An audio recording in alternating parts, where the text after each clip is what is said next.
पढ़े लिखे लोग इत्तेफाकी और ना इत्तेफाकी रखते हुए एक दूसरे से सहमति और असहमति रखते हुए भी बात कह सकते हैं।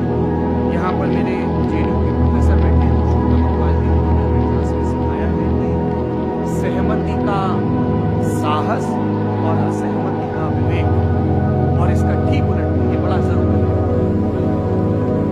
दूसरी बात, ये किसी एक धर्म के बारे में बहस नहीं है, ये बात सबको स्पष्ट होनी चाहिए।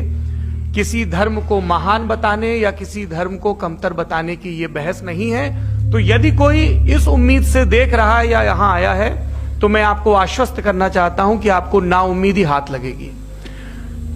इस बहस में बहुत ज्यादा धार्मिक प्रतीकों के इस्तेमाल को लेकर भी ये दोनों लोग जो अभी आपको गंभीर दिख रहे हैं, भले लोग हैं, कल शाम को चाय पर मिले थे, बहुत हंसी मजाक भी इनके बीच हुआ था और गलबैयां डालते हुए एक तस्वीर भी हुई थी।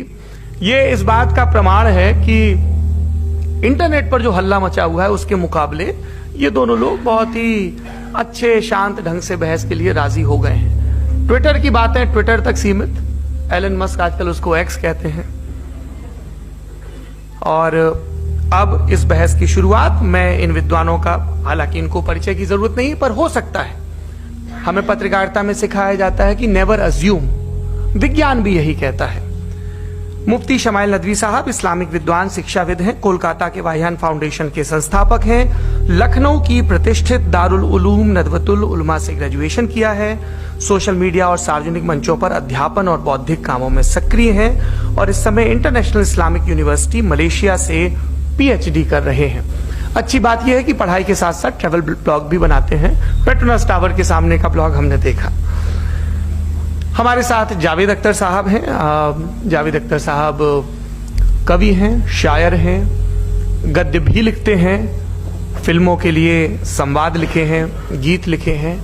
इससे इतर ये वैज्ञानिक सोच को लेकर या अपने डिक्लेयर्ड एथिज्म को लेकर भी मुखर रहते हैं और अपने तहीं रैशनैलिटी की बात करते हैं। देवियों और सज्जनों, डज गॉड एग्जिस्ट?